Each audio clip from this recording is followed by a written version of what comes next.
L'écran est bien partagé? Ok.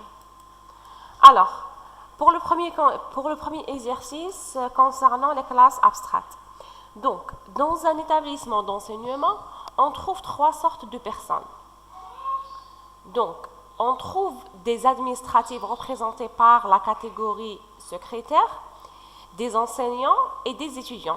C'est-à-dire, dans la population qui se trouve dans un établissement d'enseignement supérieur, on trouve par exemple trois types de personnes seulement, qui sont des administratifs qui sont représentés par des secrétaires, des enseignants et des étudiants.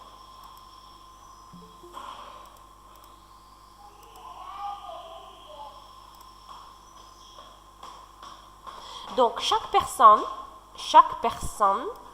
est caractérisée par son nom et prénom, ainsi que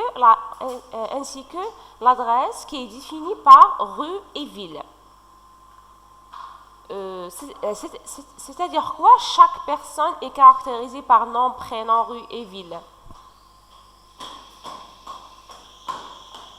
C'est-à-dire que dans la classe mère, on trouve ces quatre attributs-là. Oui ou non? Parce que la secrétaire, un enseignant, un étudiant, ce sont des personnes. D'accord? Chaque personne est caractérisée par nom, prénom, adresse et ville. C'est-à-dire que ces quatre attributs, on les trouve dans la classe mère personne.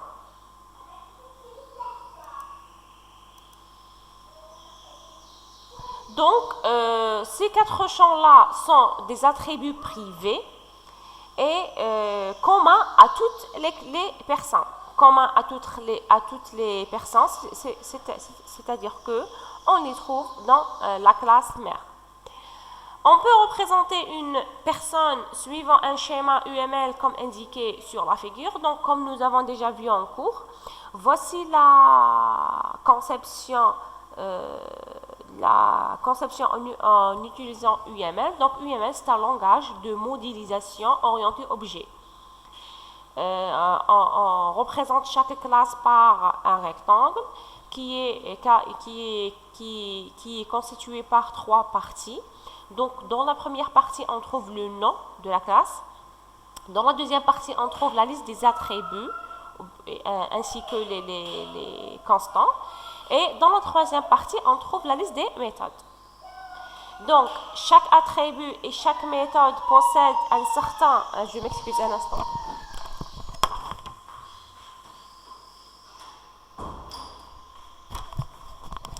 Donc, chaque attribut et chaque méthode est défini par une certaine visibilité. Donc, pour les dièses, c'est-à-dire que c'est un attribut ou bien une méthode protected.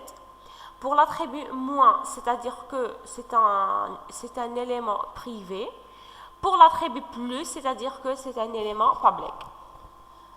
Alors, en ce qui concerne la classe personne, qu'est-ce qu'on a? Nous avons nom, nous avons prénom, nous avons rue et nous avons ville, qui sont des attributs, d'accord, qui possèdent le type string et qui sont... Quel est le type de visibilité de chaque attribut? Pardon? D'accord, qui sont des attributs privés. Alors, ici, qu'est-ce qu'il faut faire?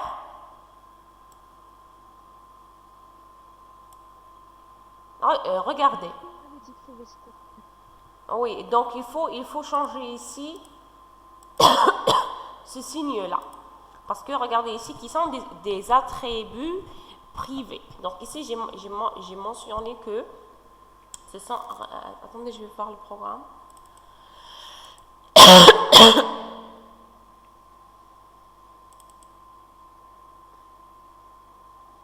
Protected, non. Alors, je vais changer ici. Donc, qui sont des attributs protégés ici, ok? Ne sont pas des attributs privés. Donc, je garde la même signature. Ok? Alors, regardez, Voici comment on présente l'héritage en utilisant la modélisation orientée objet, en utilisant le langage UML. Donc, on a au premier lieu la classe mère. Ensuite, nous avons les classes filles qui sont reliées avec la classe mère par des flèches qui sont orientées vers la classe mère. Donc, ce schéma-là représente un héritage, d'accord, où la classe personne, c'est une classe mère, et les classes secrétaires, enseignants, étudiants, ce sont des classes filles.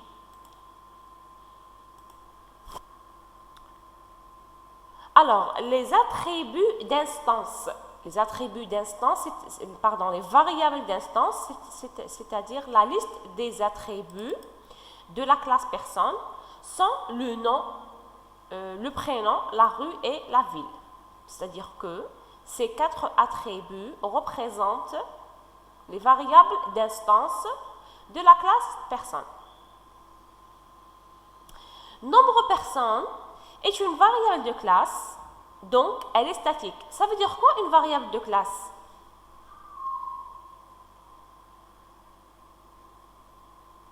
Ça veut dire quoi une variable de classe?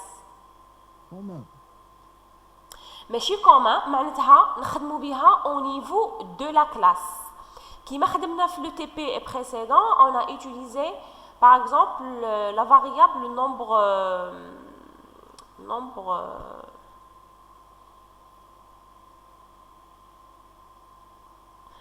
de livres. Dans quel exercice on a utilisé un attribut statique? Nombre d'occurrences. Pardon? Numéro de série de livres. Ou là de livres de. Numéro de série de quelle classe?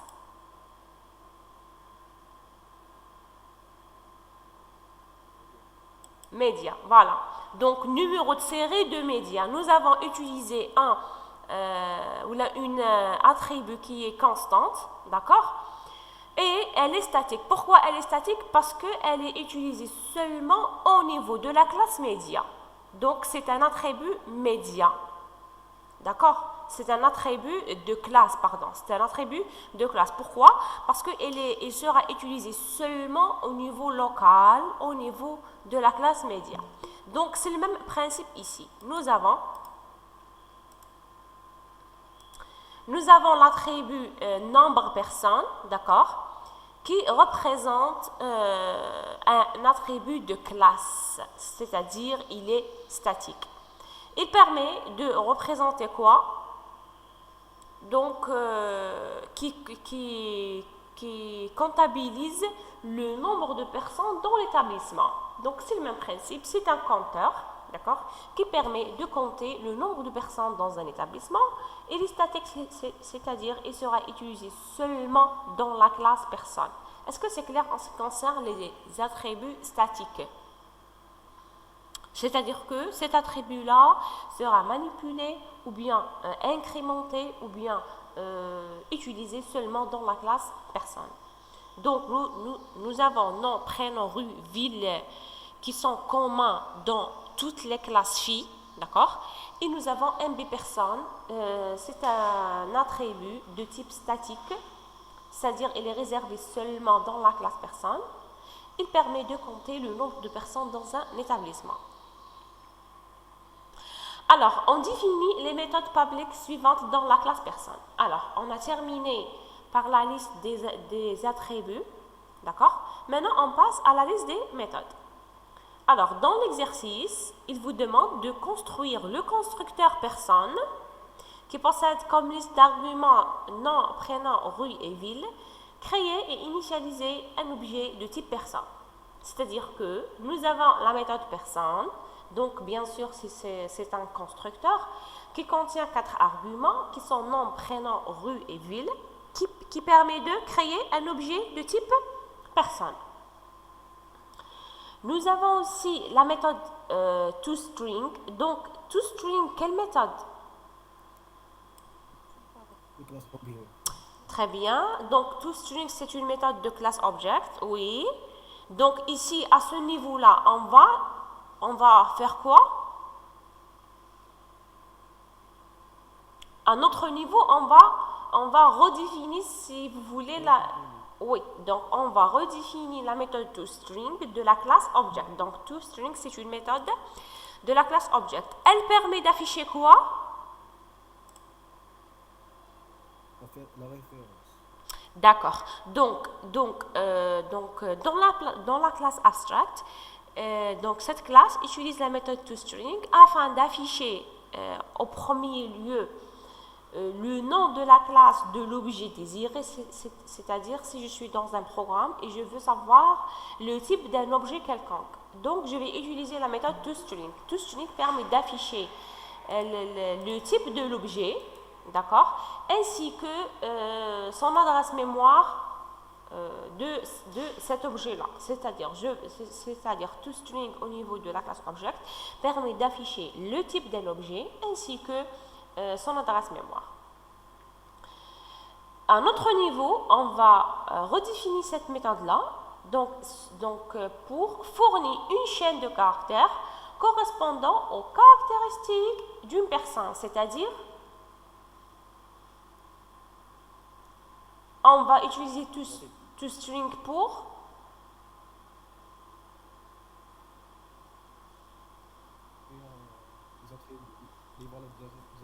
voilà, pour afficher les valeurs, très bien. C'est-à-dire, maintenant, elle va jouer le rôle de system.out.println. D'accord? Donc, je vais utiliser toString pour afficher une chaîne de caractères qui représente les valeurs de chaque attribut d'une personne. Donc, voici où est-ce qu'elle est. Elle est ici. Donc, string to string, m'indèche liste de paramètres, ok? Zido. Qu'est-ce qu'on a aussi? On a la méthode écrire personne. Pourrait écrire les caractéristiques d'une personne sur l'exemple ci-dessous. Donc, elle ne fait rien. Elle est déclarée abstraite. C'est-à-dire quoi?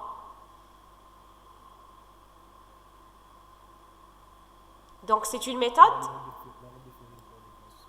Très bien. Donc, tout d'abord, écrire personne, c'est une méthode abstraite. Elle est déclarée abstraite. Donc, il nous a demandé de déclarer cette méthode comme méthode abstraite. Oui ou non? D'accord. Donc, comme j'ai une méthode abstraite dans la classe personne, donc la classe personne doit être forcément une classe abstraite. Très bien, très bien. Pourquoi elle est abstraite? Parce que j'ai une méthode qui s'appelle écrire personne qui est abstraite.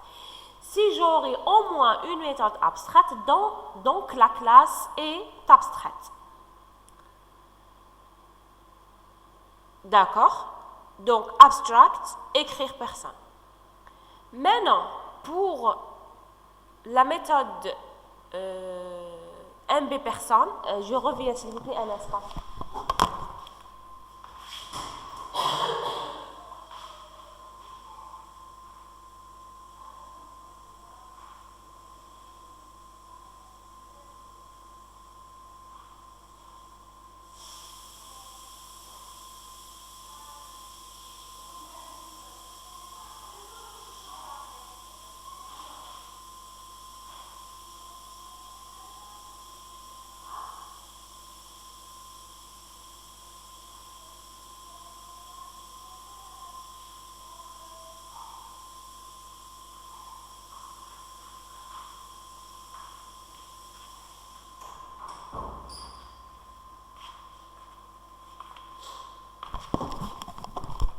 Allô? Vous m'entendez? D'accord? Donc, nous avons la méthode NB personne, d'accord? Qui permet, donc nous avons écrit le nombre total de personnes et le nombre de personnes par catégorie. C'est une méthode de classe. Pourquoi elle est une méthode de classe?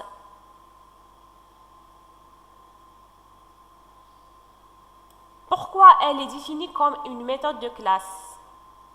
Parce que elle va utiliser un attribut de classe.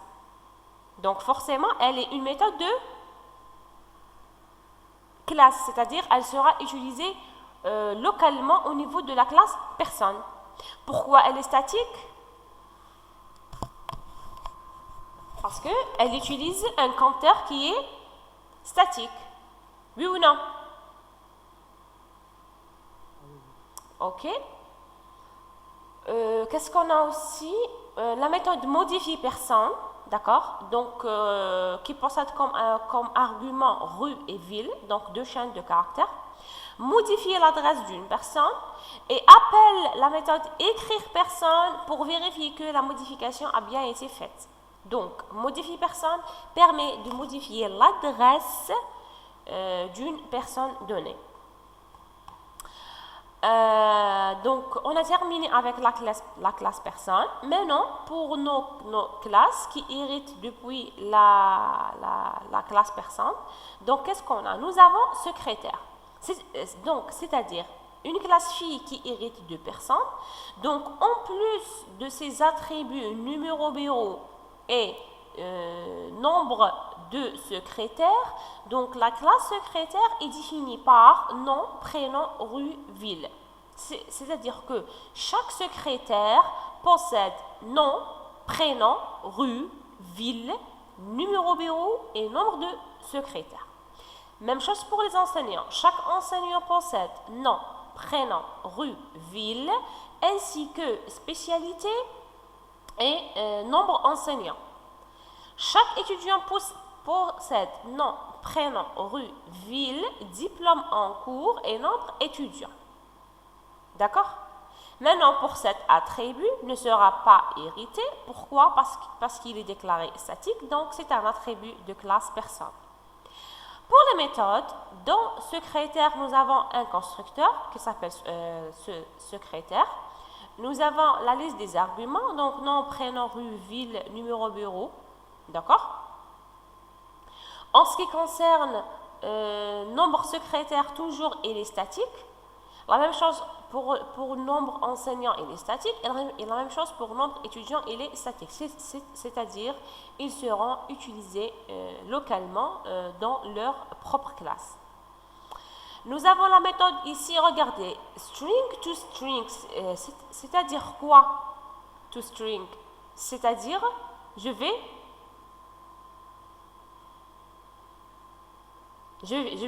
faire quoi?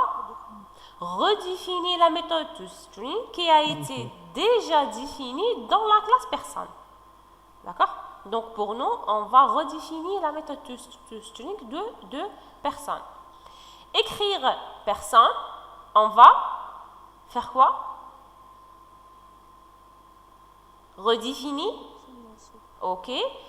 Et pour la méthode statique, permet de compter, donc c'est le même principe, permet de compter le nombre de secrétaires. Donc même chose ici, toString redéfinition. Redéfinition et permet de compter le nombre d'enseignants et même chose pour les étudiants. Donc redéfinition et comptage du nombre des étudiants. Donc, les classes secrétaires, enseignants et étudiants sont des classes dérivées de la classe personne. La classe personne est abstraite et ne peut être instanciée.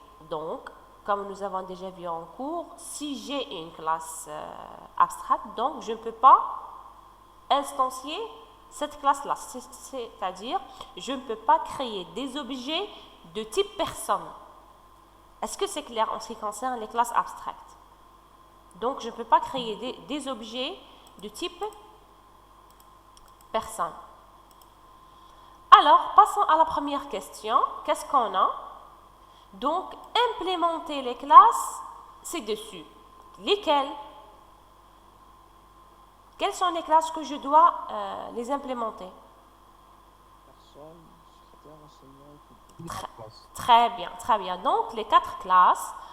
Alors, je vais les implémenter. Donc, je vais commencer par la classe personne. Donc, je vais commencer par la classe personne. ما تقدريش تزومي شويه ماشي بان. Oui, je vais essayer.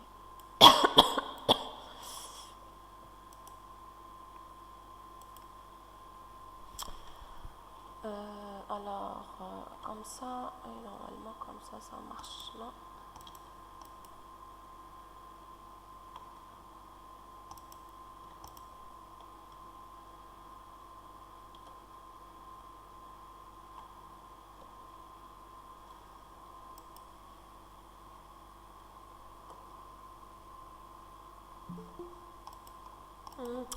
Ça n'a pas marché.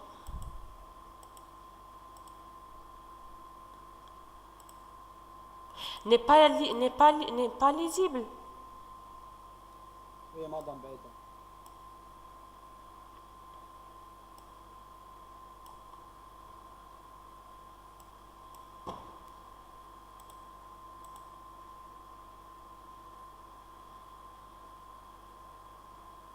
Je vais essayer de partager seulement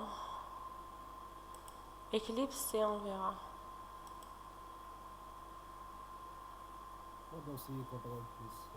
Oui, j'ai essayé. Non, هي normalement تمشي مع الغولات هذيك تاع لا سوري. كونترول شيفت مع الغولات تاع لا سوري بصح ça n'a pas marché.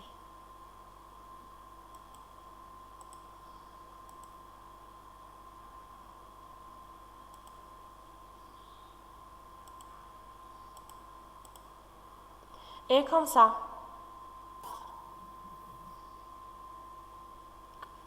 معظم بالكلافي كنترول بلس كنترول ما.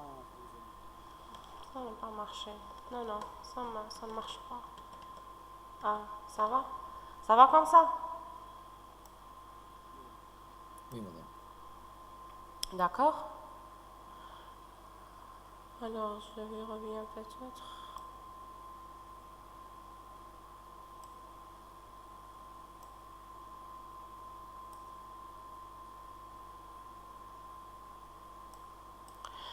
Alors, toujours avec le même principe, donc j'ai créé ici un projet. Donc dans le dossier source, j'ai créé un répertoire qui s'appelle EXO 1. Pardon, j'ai créé un package qui s'appelle EXO 1 et dans le package, j'ai créé l'ensemble de nos classes. Donc pour la première classe qui s'appelle personne, donc c'est une classe abstraite, d'accord? Donc abstract class personne. Nous avons comme attributs donc nom, prénom, rue, ville qui sont des strings et qui sont des attributs protégés, d'accord? Et comme l'attribut de classe NB personne, donc c'est un entier, il est statique et il est protégé également. Il sera initialisé à 0 à ce niveau-là. Maintenant, pour le constructeur, donc comme on a l'habitude de faire, donc le même nom de la classe, la liste des arguments qui représente l'initialisation de la liste des attributs. Comme l'attribut est égal à l'argument, donc je vais utiliser le mot-clé this. Donc this.nom est égal à nom. Donc la même chose pour prénom, rue, ville.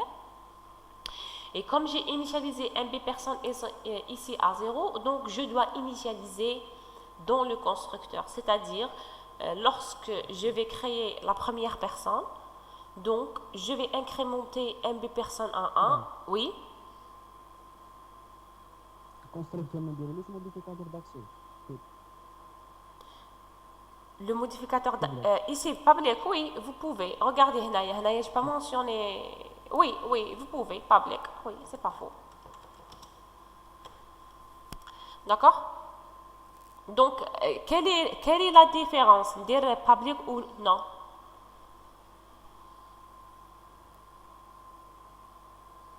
Si on fait rien, ce sera défaut. Si on fait rien, ça sera?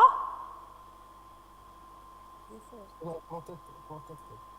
Non, oui, c'est on fait rien, c'est-à-dire que ce constructeur est visible seulement par les attributs de même, par les classes de même package. D'accord? si j'ajoute public, donc il est visible par tout le monde. Donc n'importe quel programme peut visiter le constructeur personne. Mais si on fait rien, c'est-à-dire il est visible seulement par les classes de même package qui sont enseignants, étudiants, personnes, PP personne 1 et secrétaire. D'accord? Maintenant, pour la redéfinition de la méthode toString, donc qu'est-ce qu'on a? Public string to string, donc la méthode toString permet de retourner une chaîne de caractères et elle est public. Alors, elle retourne quoi? Regardez, elle va retourner une chaîne de caractères, c'est-à-dire elle va jouer le rôle de system.out.println. Donc, je vais afficher le nom de la personne, le prénom de la personne, la rue de la personne, ainsi que la ville. D'accord?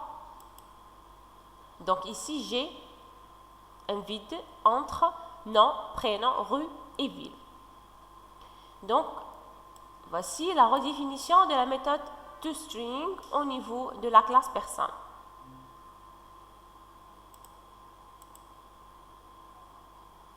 Maintenant, en ce qui concerne la méthode statique, nombre personne. Oui, nombre personne.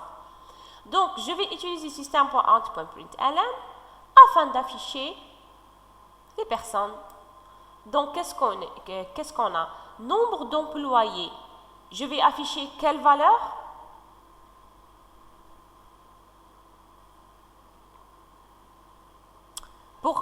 Pour afficher le nombre d'employés, quel attribut je vais utiliser? Allô, allô? Vous m'entendez?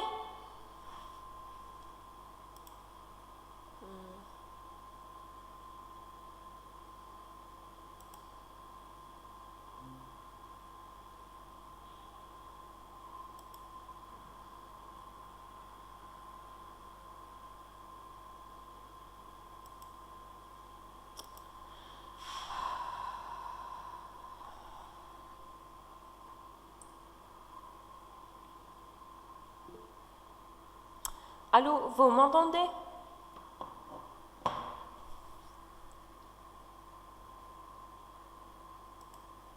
Vous m'entendez, s'il vous plaît?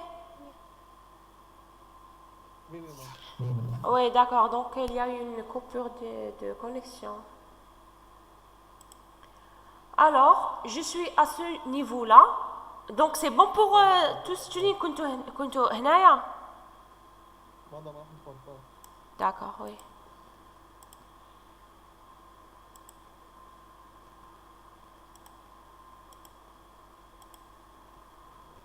Donc, pour toString, c'est bon? Oui, c'est bon. OK. Maintenant, regardez. En ce qui concerne la méthode abstract, écrire personne.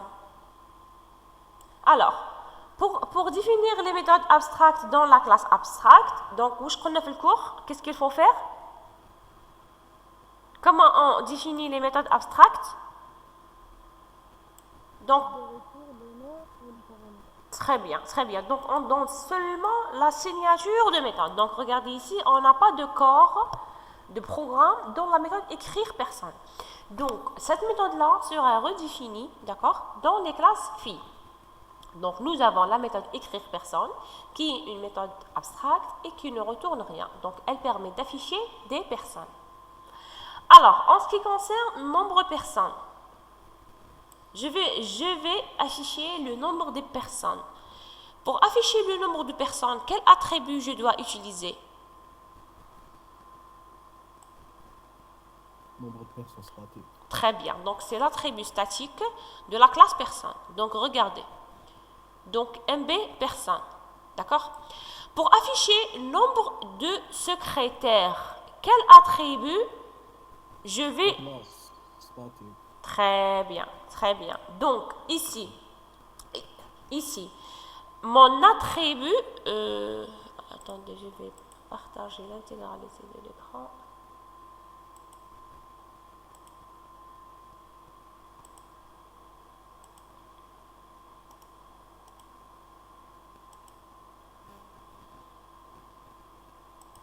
Regardez ici, dans le diagramme de classe, qu'est-ce qu'on a? Donc, MB personne, c'est un attribut statique. Donc, je peux l'utiliser ici. D'accord? Je peux l'utiliser ici. Il est statique. Maintenant, au niveau de la classe personne, je veux afficher l'attribut NB secrétaire. Qu'est-ce que je dois utiliser?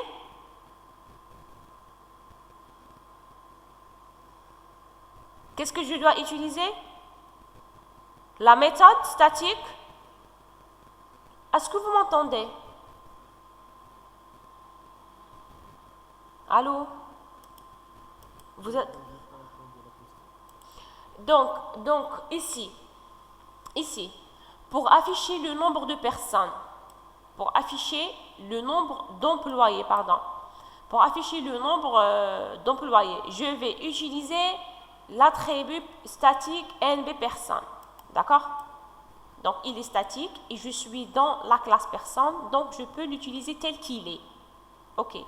Maintenant, pour afficher le nombre de secrétaires, qu'est-ce qu'il faut utiliser? La méthode, très bien. Pardon? Très bien, très bien. Donc l'attribut nombre secrétaire, il est privé, d'accord? Donc, je dois passer par la méthode statique NB secrétaire. Et pour avoir utilisé cette... Oui, dans la classe personne, je vais afficher le nombre d'employés, le nombre de secrétaires, le nombre d'enseignants, oui. dans la classe Pardon?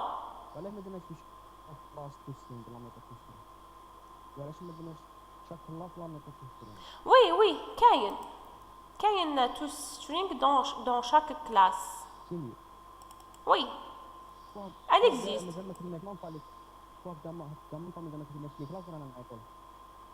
Oui, أنا دركا مازال أنا دركا راني مع la classe personne. Une fois je termine la classe personne, je passe classe par classe. D'accord? Est-ce que c'est clair?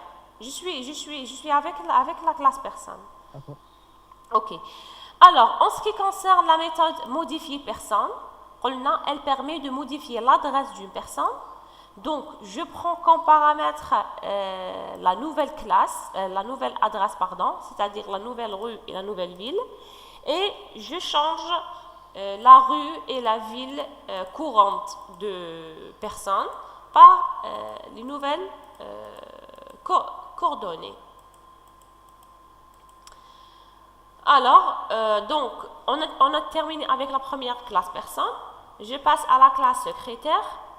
Donc, dans la classe secrétaire, donc, public classe secrétaire, extends quoi?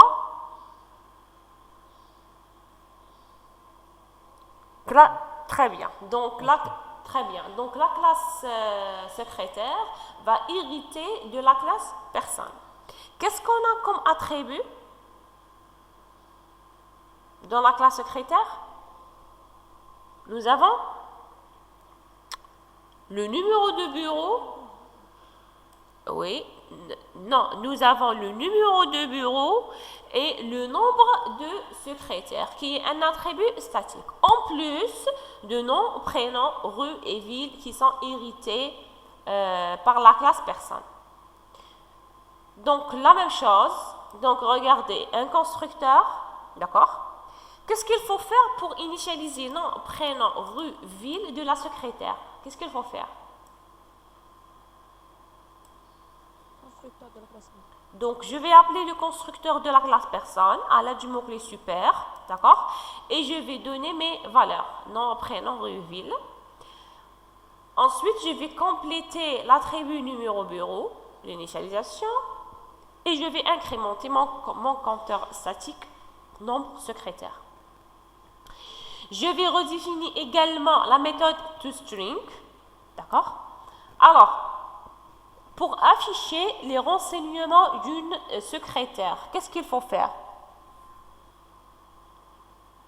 il faut appeler toString de la classe personne ou bien toString de la classe mère afin d'afficher nom, prénom, rue et ville. Donc, je vais utiliser le mot-clé super. Donc, return super.toString afin d'afficher nom, prénom, rue et ville. Et je vais compléter par le dernier attribut qui est numéro de bureau. Maintenant, pour écrire une personne, qu'est-ce que je vais faire? Alors, je vais appeler la méthode toString ici. D'accord? Donc, ici, je vais afficher nom, prénom, rue, ville, ainsi que le numéro de bureau. La méthode statique nombre secrétaire permet de retourner le nombre des secrétaires. Donc, la même chose avec enseignant. Donc, qu'est-ce qu'on a? Nous avons enseignant extends personne. Dans enseignant, nous avons en plus de nom, prénom, rue, ville, nous avons la spécialité. Et nous avons attribut statique qui sera initialisé à 0. Le même principe dans le constructeur. Donc, dans le constructeur, nous avons nom, prénom, rue, ville, spécialité. Pour initialiser nom, prénom, rue, ville, je dois appeler le constructeur de la classe mère à l'aide du mot-clé super et je donne les valeurs. Et je termine par l'initialisation de l'attribut spécialité et je vais incrémenter le compteur. Maintenant, pour toString, j'appelle la méthode toString de la classe mère, d'accord, pour afficher nom, prénom, rue, ville, et je complète par spécialité. Maintenant, pour la méthode écrire, je vais appeler la méthode toString de la classe.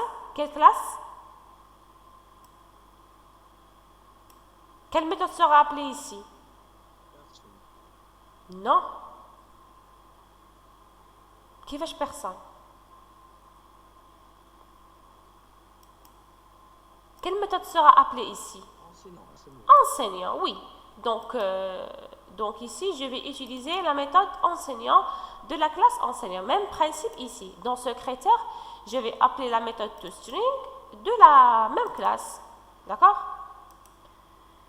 La même chose ici. Pour la méthode nombre enseignant, je vais retourner la valeur de l'attribut statique nombre enseignant. Même principe avec les étudiants. Donc, qu'est-ce qu'on a? Classe étudiant qui hérite personne. D'accord? Donc, en plus de nom, prénom, ville, rue, l'étudiant possède un attribut qui s'appelle diplôme en cours, qui est string, ainsi que l'attribut nombre étudiant qui permet de compter le nombre des étudiants. Donc, il est toujours statique.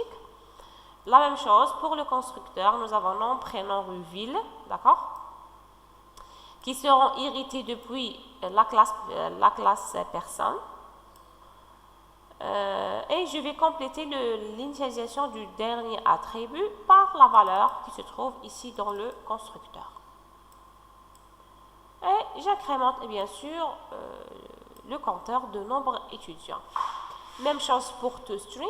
Donc je vais appeler toString de la classe mère afin d'afficher nom, prénom, rue, ville et je complète par diplôme en cours. Donc j'ai redéfini la méthode toString qui se trouve dans la classe mère personne.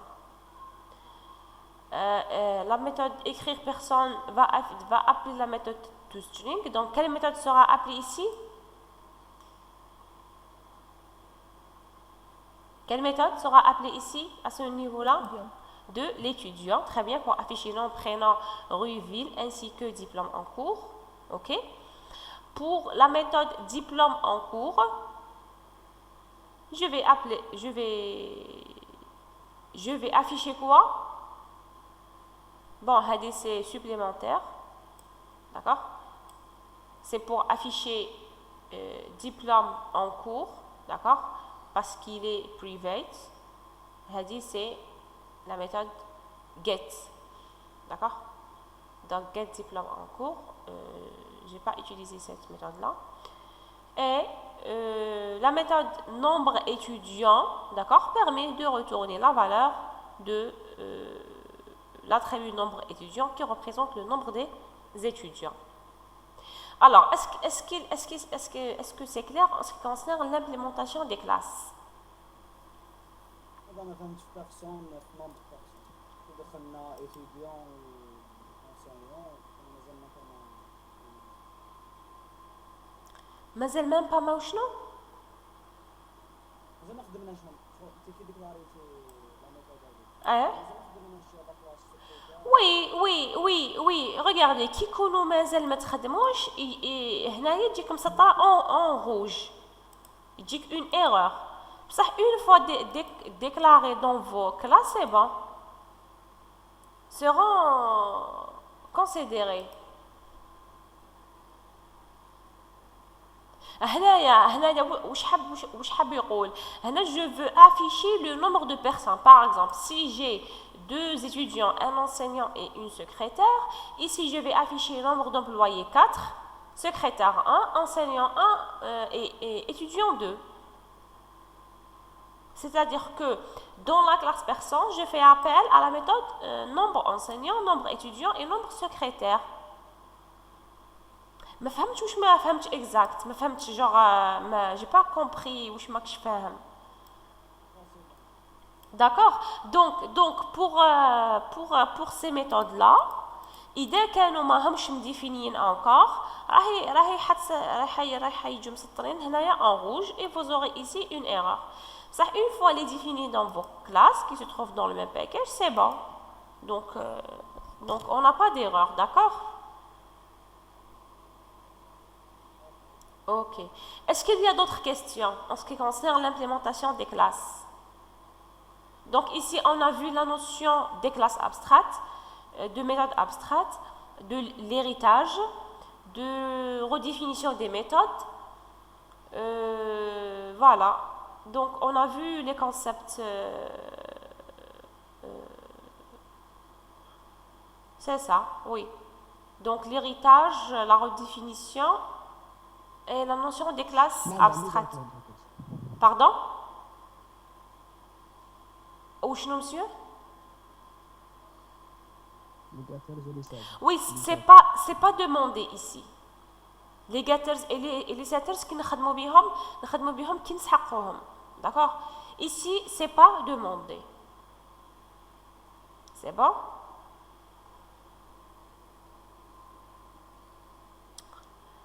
D'accord. Alors, pour la deuxième question, qu'est-ce qu'on a? Compléter la classe exécutable 2P personne 1 suivante. Donc, regardez la classe. Qu'est-ce qu'on a? Nous avons public class 2P personne 1. Nous avons la méthode main, c'est-à-dire que cette classe est exécutable. Alors, pour cette instruction, c'est-à-dire quoi? Secrétaire sec, c'est-à-dire quoi? On a fait quoi? Déclarer quoi? Oui. Très bien, donc on a déclaré un objet de type secrétaire. Et avec cette instruction, on a fait quoi? Créer un objet qui s'appelle sec, d'accord? De type secrétaire, avec ces valeurs-là. Donc, nom, Seba, prénom, Zohra, l'adresse rue des Rosiers et numéro de bureau, c'est A326. Alors ici, il manque, alors de préférence, parce que ici, il manque l'attribut ville. Alors, regardez comme ça.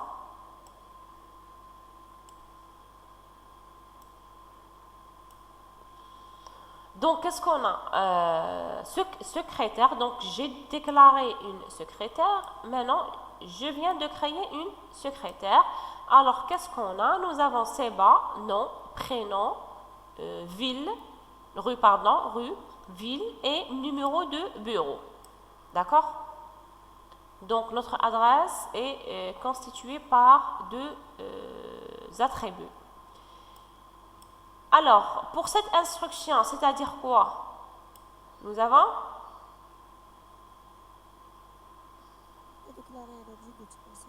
Très bien. Ensuite, nous avons créé l'objet de type enseignant avec nom, prénom, rue, ville et spécialité. D'accord? Maintenant, pour cette instruction, on a fait quoi? Nous avons créé un objet. d'abord déclaré. Étudiant, étude. Nous avons déclaré. On n'a pas encore créé. Oui? Avec l'opérateur new, nous avons créé un objet. Donc, nom, prénom, rue, ville et diplôme. Alors, pour la question, la première question, donc à compléter ici, je veux afficher le nombre de personnes. Comment j'affiche le nombre de personnes? Très bien. Donc ici, je vais utiliser quelle méthode?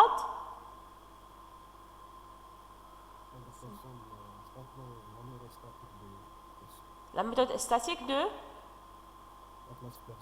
qui s'appelle MB personne. Très bien. Très bien. Alors, je vais faire quoi? Carrément, personne, point, NB personne. D'accord? Donc, c'est une méthode statique. D'accord? Donc, pour l'accéder, je dois utiliser son type. Donc, personne, point, NB personne. Maintenant, je vais afficher le nombre de personnes. Madame, Oui. la méthode statique, est-ce qu'on peut accéder à la classe directe? La méthode statique, oui, bien sûr. Oui. Donc, on va... Mais on ne peut pas la définir. Bien sûr. Quelle méthode? Quelle méthode? La méthode statique. La méthode statique? Oui.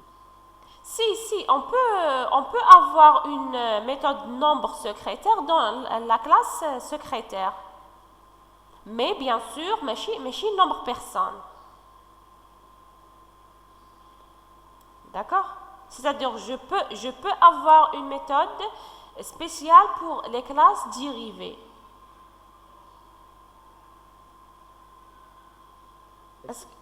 Est-ce que c'est clair? C'est bon? Ok. Alors, maintenant, la deuxième question, qu'est-ce qu'on a? Donc, à compléter, je vais modifier l'adresse de Sebazora, c'est-à-dire la secrétaire, d'accord, par rue des Oranges et ville de Blida. C'est-à-dire quoi? Donc Seba Zahra, je veux modifier cet objet-là et je veux changer son adresse. Donc, ici, je veux avoir rue des Oranges et ici, Blida. Donc, rue des Orangers. Donc, rue des Orangers et Blida. Donc, qu'est-ce qu'il faut faire? Donc, je dois appeler modifier de quelle classe?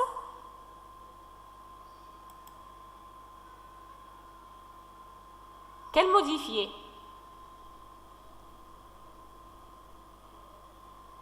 Allô? Très bien, très bien, très bien. Donc, nous avons une seule méthode modifiée qui se trouve dans la classe personne, d'accord, et qui permet de modifier l'adresse d'une personne. Donc, ici, je vais appeler la méthode personne. Avec quel objet?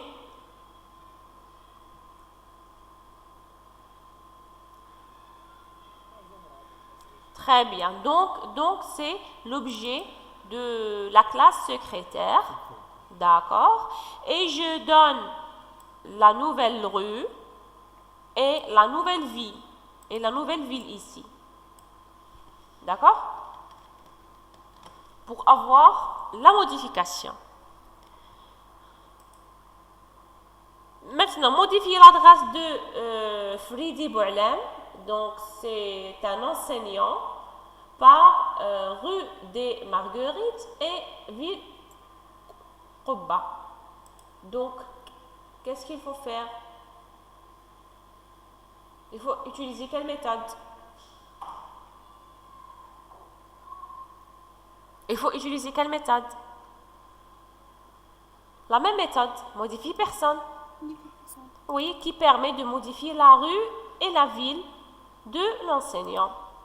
Et j'utilise bien sûr l'objet de type enseignant pour faire appel à cette méthode-là. Donc, ENS, point modifie personne, et je donne les arguments afin de modifier l'adresse de l'enseignant. Maintenant, je veux afficher les informations de toutes les personnes. Je veux afficher les informations de toutes les personnes. Qu'est-ce qu'il faut utiliser? Donc, écrire personne, très bien, de chaque classe. Donc, pour les étudiants, je vais appeler la méthode écrire personne. Et cette méthode-là va utiliser la méthode toString de la classe étudiant. La méthode toString de la classe étudiant va utiliser toString de la classe personne pour afficher nom, prénom, rue, ville. Et elle va compléter par son propre attribut qui est diplôme en cours. Donc, même chose pour secrétaire et même chose pour enseignant. Donc, pour cela, qu'est-ce qu'il faut faire? Tout simplement, secrétaire.écrire personne, enseignant.écrire personne et étudiant.écrire personne. Alors, je vais exécuter.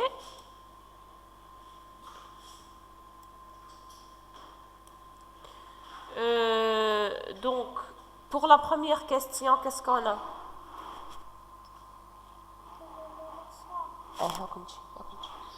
Donc, pour la première question, qu'est-ce qu'on a? On veut afficher quoi? Le nombre de personnes, oui ou non? Allô? Oui, donc on veut afficher le nombre de personnes. Et dans notre programme, combien de personnes nous avons créé? 3 personnes, donc Seba, Fridi et Smati. Donc pour l'affichage, nous avons utilisé la méthode NB personne de la classe personne qui permet d'afficher secrétaire, enseignant, étudiant. Regardez ici.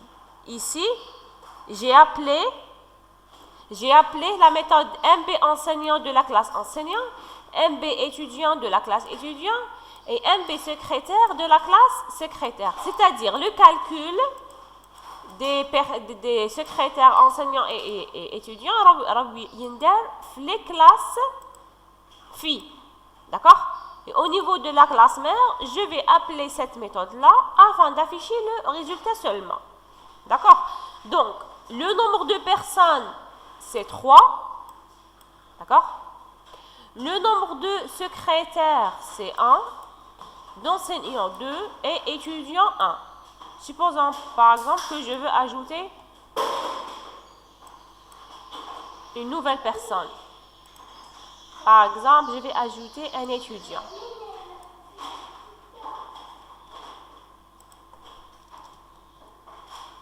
Donc, étudiant 1. Par exemple, je vais modifier seulement 1 comme ça, pour changer l'objet seulement.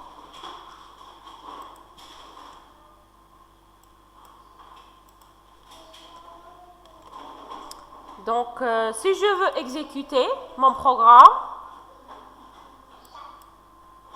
donc regardez combien de personnes nous avons.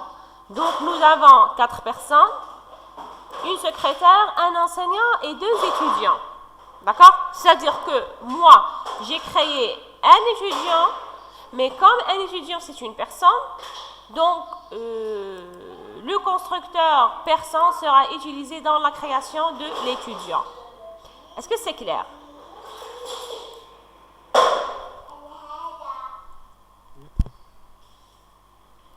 D'accord? Maintenant, pour la deuxième partie, donc modifier l'adresse de ces bases A. Donc, qu'est-ce qu'il faut faire?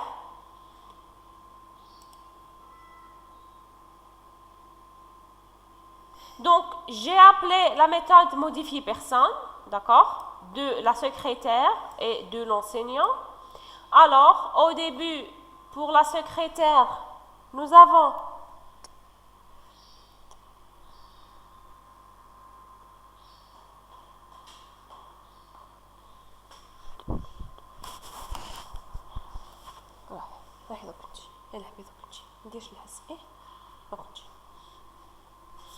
donc pour la secrétaire au début, on a initialisé nos attributs par ces bases A, rue des Rosiers, Alger, numéro de bureau donc A326.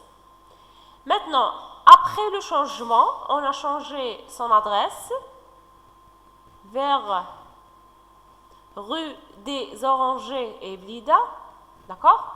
Donc, après modification, voici les renseignements de la secrétaire.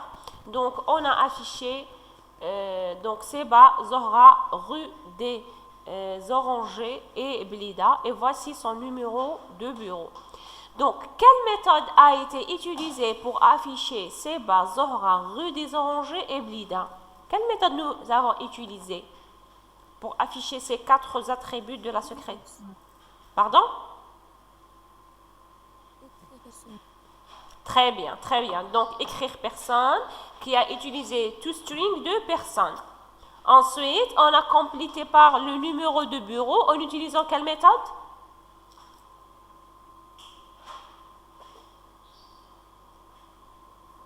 Quelle méthode a été utilisée pour l'affichage du numéro de bureau?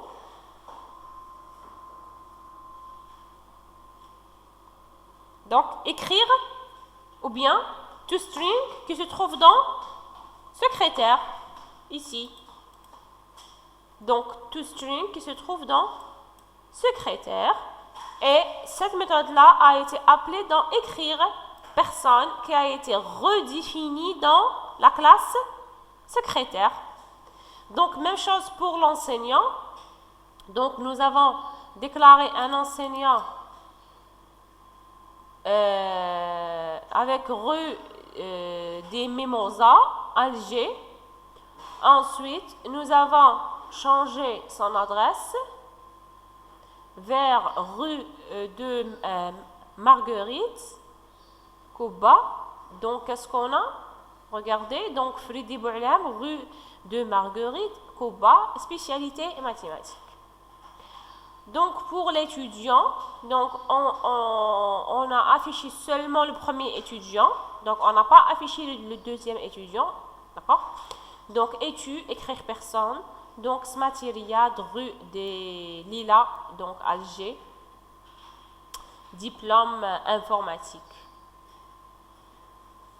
Alors, est-ce que c'est clair en ce qui concerne les classes abstraites? Donc, nous avons une classe abstracte, des classes phi, d'accord? Nous avons une méthode abstracte qui se trouve dans la classe abstracte. Et au niveau des classes phi, on doit redéfinir on doit redéfinir la méthode abstracte dans chaque classe phi. Est-ce que c'est clair?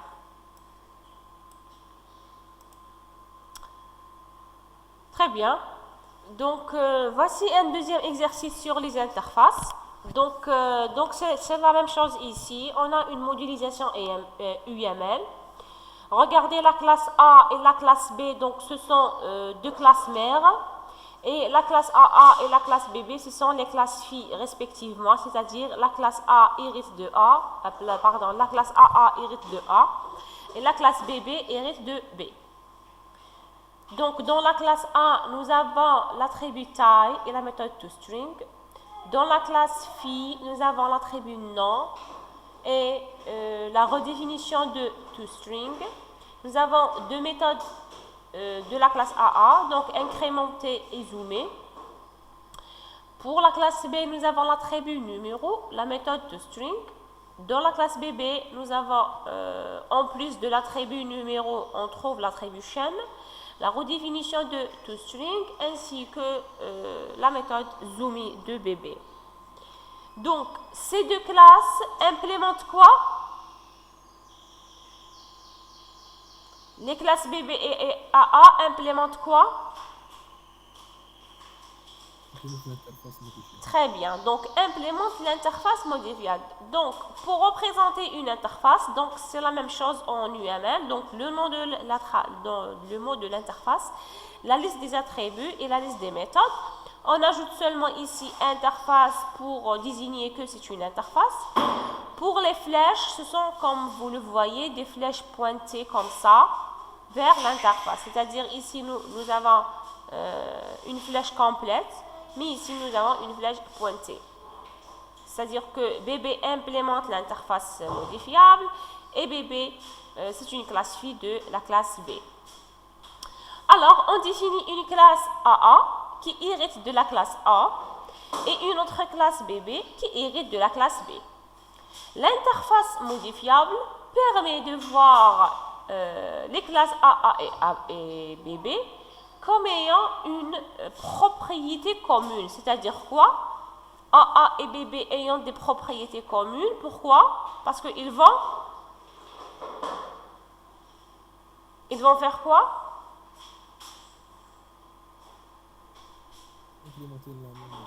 Très bien. Donc, ils vont implémenter la même classe. Donc, ils vont implémenter la même interface. C'est-à-dire ils vont redéfinir obligatoirement les méthodes qui se trouvent toutes les méthodes qui se trouvent dans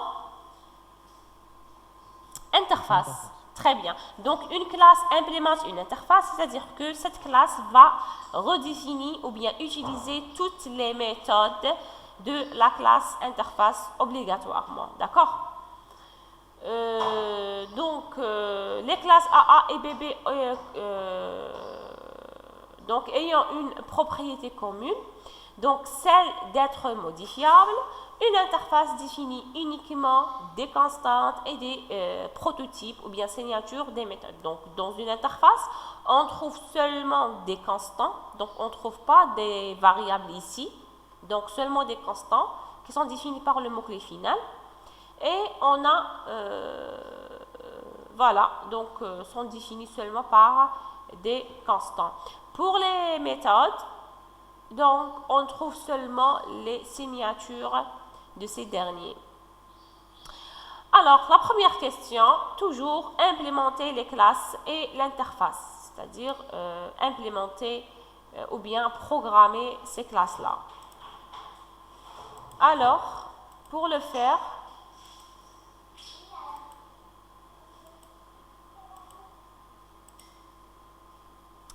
donc, nous avons la première classe, c'est la classe A, d'accord? Donc, public classe A. Dans A, nous avons l'attribut taille, qui est entier, et bien sûr, un constructeur qui initialise l'attribut taille, donc thisType.type. Comme il est mentionné ici, donc nous avons dans A, nous avons taille et toString, donc taille et toString ici. Donc, dans toString, donc c'est la même chose, je vais afficher les propriétés de A, c'est-à-dire return la taille de A. Donc, ici, nous avons A pour préciser que on a utilisé la méthode toString qui se trouve dans la classe A. Pour la classe AA, qui va hériter de A, donc regardez, public class AA extends A et implements modifiable. C'est-à-dire la classe AA hérite de A et implémente modifiable. Qu'est-ce qu'on a comme attribut dans AA? Nous avons le nom seulement. Donc, string nom, d'accord? Donc, pour créer un objet de type AA, il faut bien sûr appeler le constructeur de A, d'accord? Afin d'initialiser la taille et compléter par le nom. Donc, super taille, this.nom. Dans un A, nous avons une méthode qui s'appelle incrémenter, d'accord, qui permet d'incrémenter la taille, ok, donc incrémenté, donc nous avons taille plus plus, et nous avons la redéfinition de la méthode toString. Donc qu'est-ce qu'on a? toString, donc return, donc je vais appeler toString de A, d'accord, donc super.toString, et je complète par l'affichage de nom. Donc ici AA, c'est-à-dire que je vais afficher la taille dans AA, d'accord, et je vais utiliser toString de A, et je vais afficher le nom dans AA. Pour la dernière méthode, zoomer, donc qu'est-ce qu'on a? Qu'est-ce qu'on a comme argument? Donc on a un entier comme argument et elle ne retourne rien. Donc on n'a pas un type de retour. Donc public void zoomer int n. Alors ici, comme contrainte, si le n est positif, donc multiplié par n. Si le n est négatif, donc on divise par la valeur absolue de n. Alors, if n est inférieur à min, c'est-à-dire que le n reçoit min. Hadith, c'est la définition de zoomer de bébé. Donc, c'est de AA, pardon. Donc, c'est un exemple seulement. D'accord? Donc, c'est une méthode exemple de AA. Donc, if n est supérieur à max, donc le n devient max. If n est nul, donc ici, je vais forcer n pour être un 1. Pourquoi? Parce que je vais diviser par n. Ici, le n restera à 0, donc j'aurai un cas d'infinity, ou un cas indéfini. D'accord? Donc, je vais forcer n pour être un 1 afin de diviser sur 1. Maintenant, taille est égale à 0. Pardon, taille est égale si le n est positif. D'accord? Sinon, la taille, ou bien mon résultat, c'est la taille multipliée par n. D'accord? Donc, la taille est égale à n, ou bien si le n est positif, alors je vais multiplier taille par n, sinon c'est-à-dire c'est l'inverse de n supérieur strictement à 0. Donc, si le n est inférieur ou égal à 0, donc si le n est égal à 0, je vais remplacer le n par 1. Si il est inférieur à 0, donc pas de remplacement par 1. Donc, je vais faire quoi ici? Ici, au champ D1, cast. Donc, je vais caster moins n. Pourquoi je vais caster moins n? Pourquoi le moins n? Parce que le n est négatif. Donc, moins multiplié par point, c'est 1. C'est plus, pardon. Le moins multiplié par moins, c'est 1. Et je vais diviser la taille par n comme demandé ici.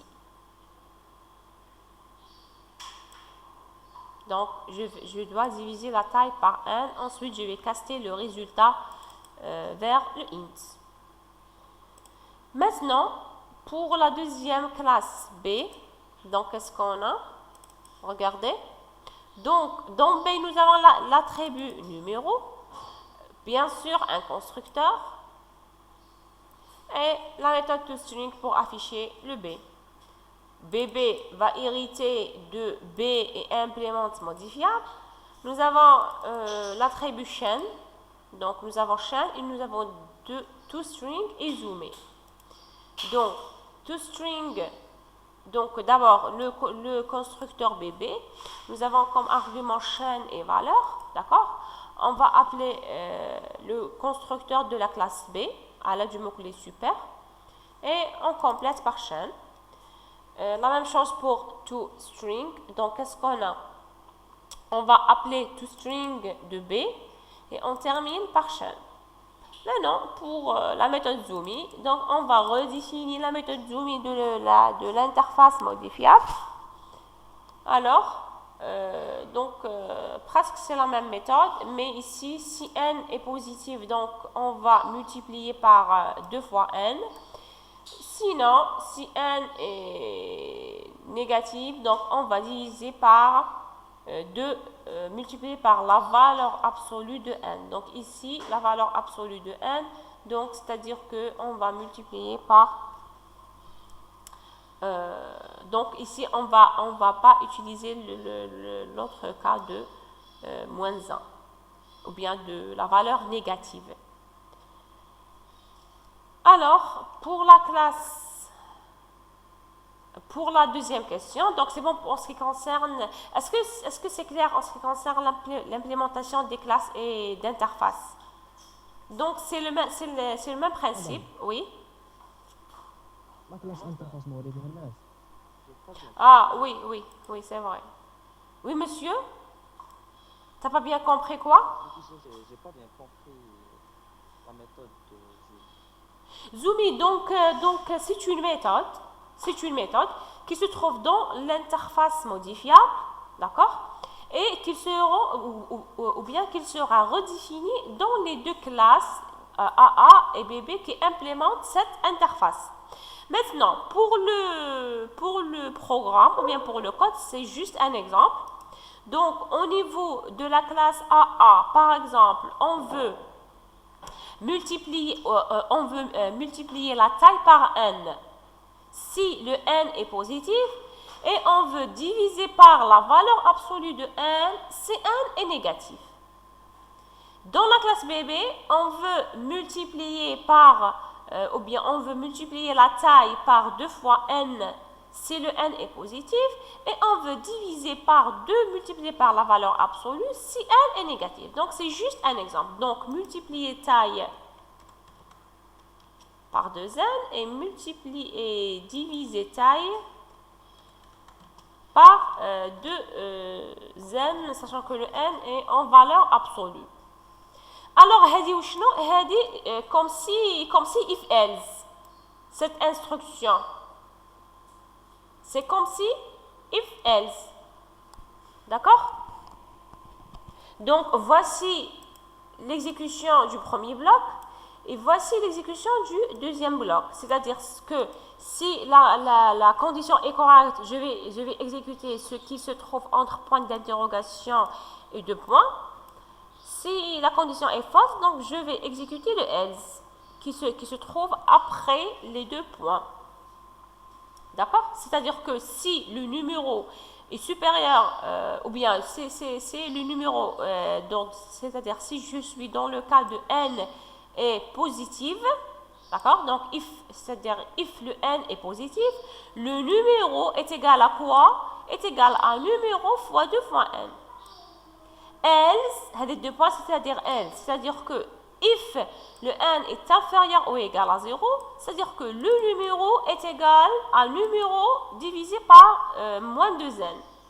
C'est la même chose ici, dans AA. Donc c'est la même chose. Hadi représente la condition, Hadi représente le cas si la condition est correcte, et cette dernière partie représente le cas si la condition est fausse. Maintenant, le résultat du premier bloc ou bien du deuxième bloc seront affectés dans l'attribut taille. Est-ce que c'est bon? Mais j'ai pas compris pourquoi le Pourquoi le cas? Parce que ici nous avons, si vous voulez, une valeur négative. On sait jamais, ou bien on sait jamais le n il compte vraiment kbir. Imaginons, ici on a déclaré le n comme entier, oui ou non? Où est-ce qu'il est le n? Le n, oui, regardez ici. Ici, le n, c'est un entier. Imaginons que le n est plus grand. D'accord? Imaginons que le n est plus grand. Qu'il dure 2 fois n plus grand, ça se peut que le résultat final, mais il est dans le domaine int. Ça se peut qu'il dépasse le type int et il devient double.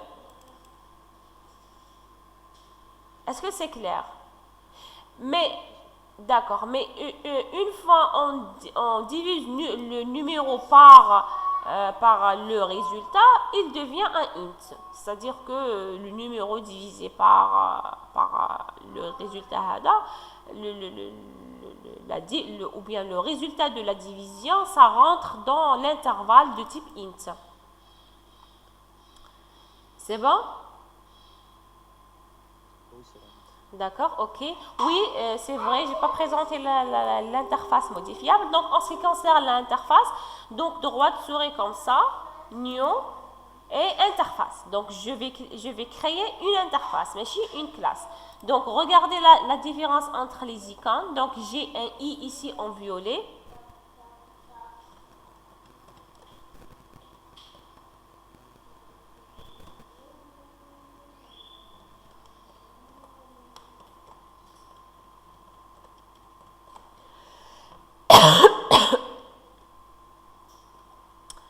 Alors, j'ai un i ici en violet, regardez. Donc, c'est une interface. Alors, dans l'interface, qu'est-ce qu'on a? Donc, public interface modifiable.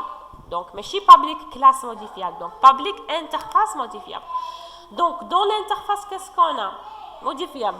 Nous avons deux constants, min et max, de type int. Alors, statique, final, int, min, c'est -5. Statique final, par exemple, int max qui est initialisé à +5. Donc, nous avons deux constants, min, par exemple, -5, et max, par exemple, +5. D'accord? Et ici, j'ai une méthode qui s'appelle zoomer, d'accord? Qui possède comme argument int n, et elle ne retourne rien. Donc, comme je suis dans une interface, donc ici, je déclare seulement le prototype ou bien la signature des méthodes. Donc, on ne trouve pas ici le corps de la méthode zoomer. Est-ce que c'est bon? Les Oui, regardez, les méthodes ils sont forcément public. D'accord? On a flux court, les méthodes sont forcément public.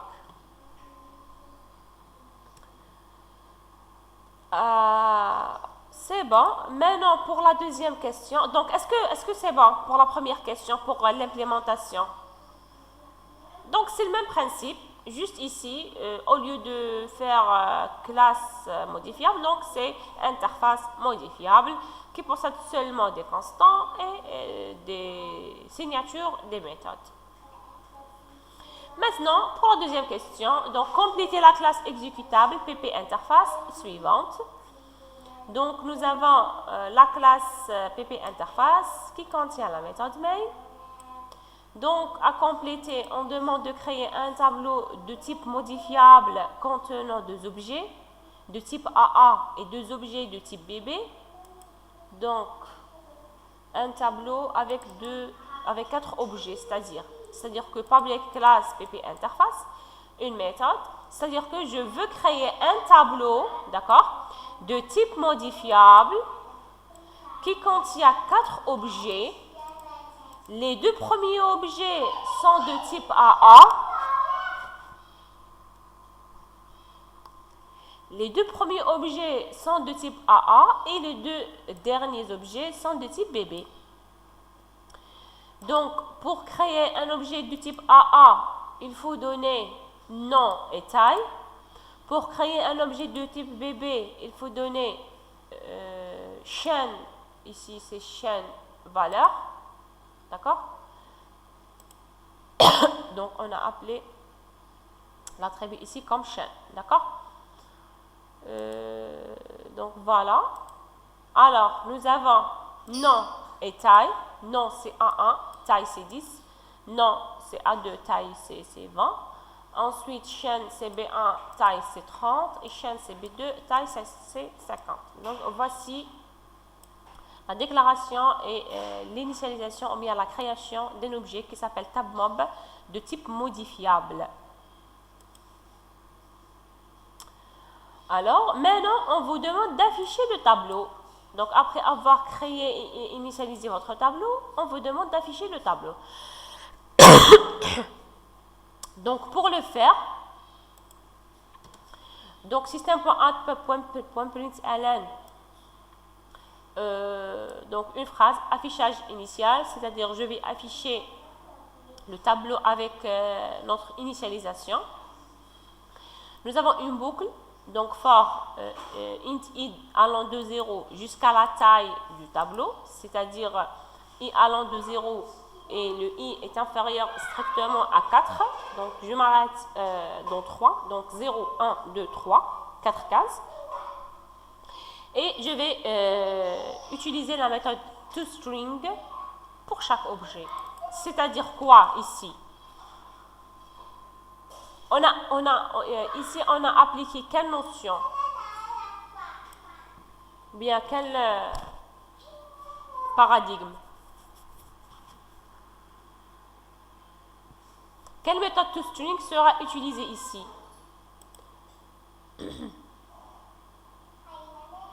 Allô, allô?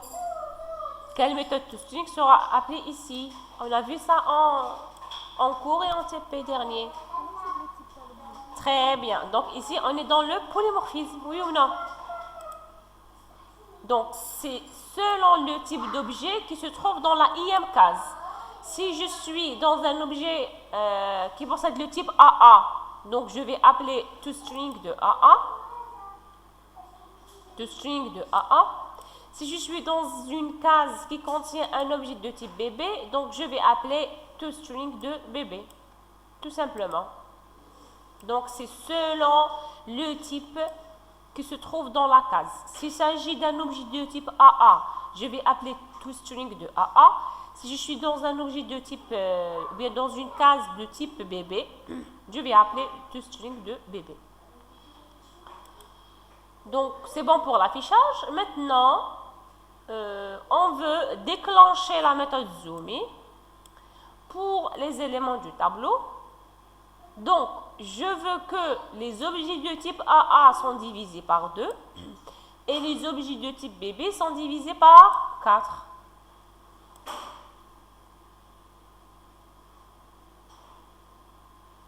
Regardez, c'est-à-dire que pour diviser les objets de type AA par 2, qu'est-ce qu'il faut voir dans l'argument?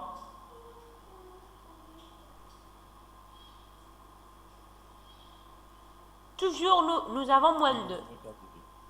Moins de 2. D'accord?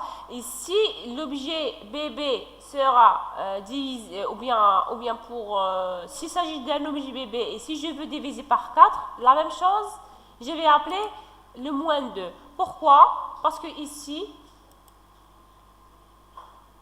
je vais multiplier par n au niveau de AA.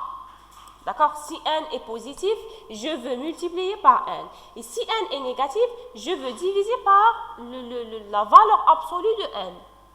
Dans BB, ici, je vais multiplier par 2n. C'est-à-dire, ici, nous avons 4 et ici 2. Donc, 2 fois 2, 4.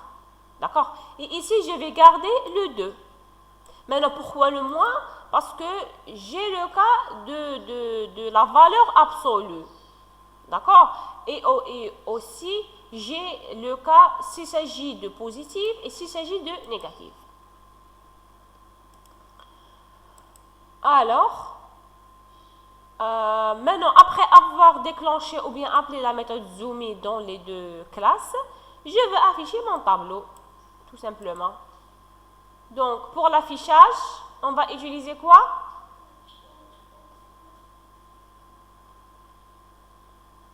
Pour l'affichage, vous avez soit utilisé toString, soit utilisé carrément system.out.println.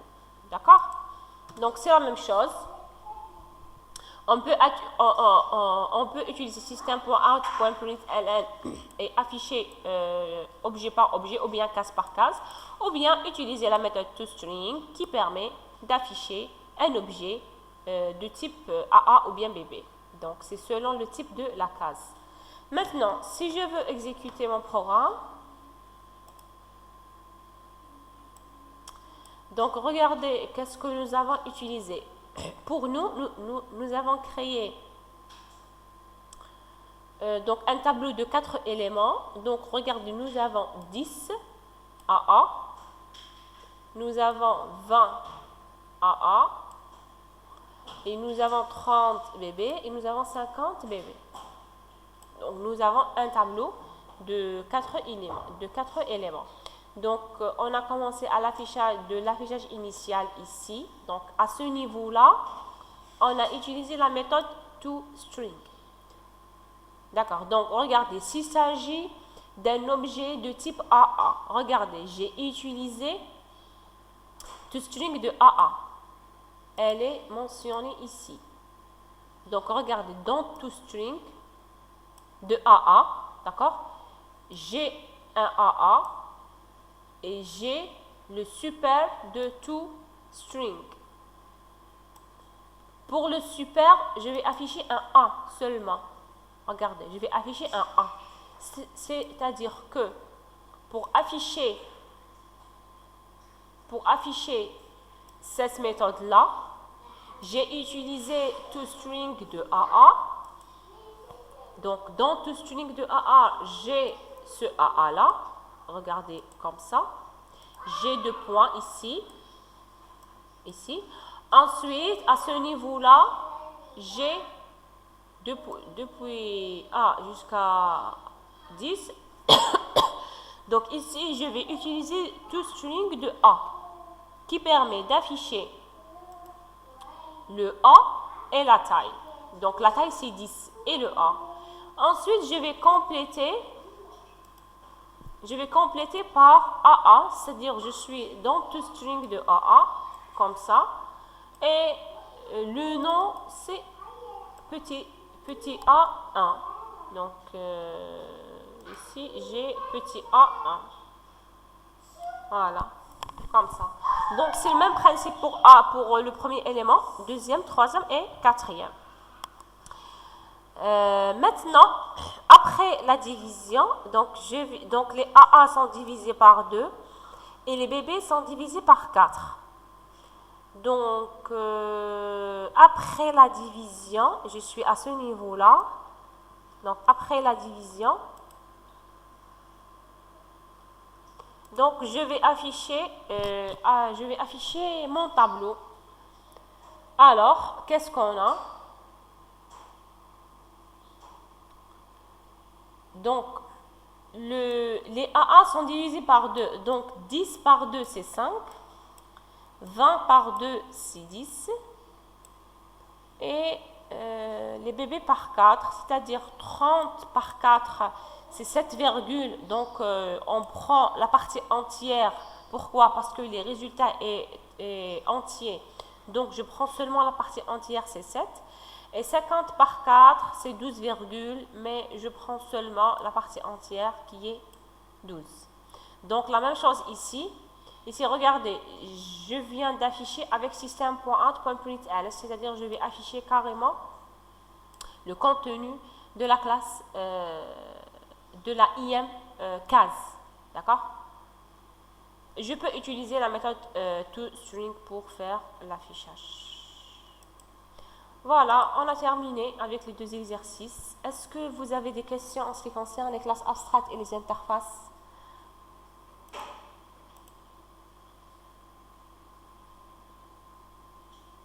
Allô? Est-ce que vous m'entendez?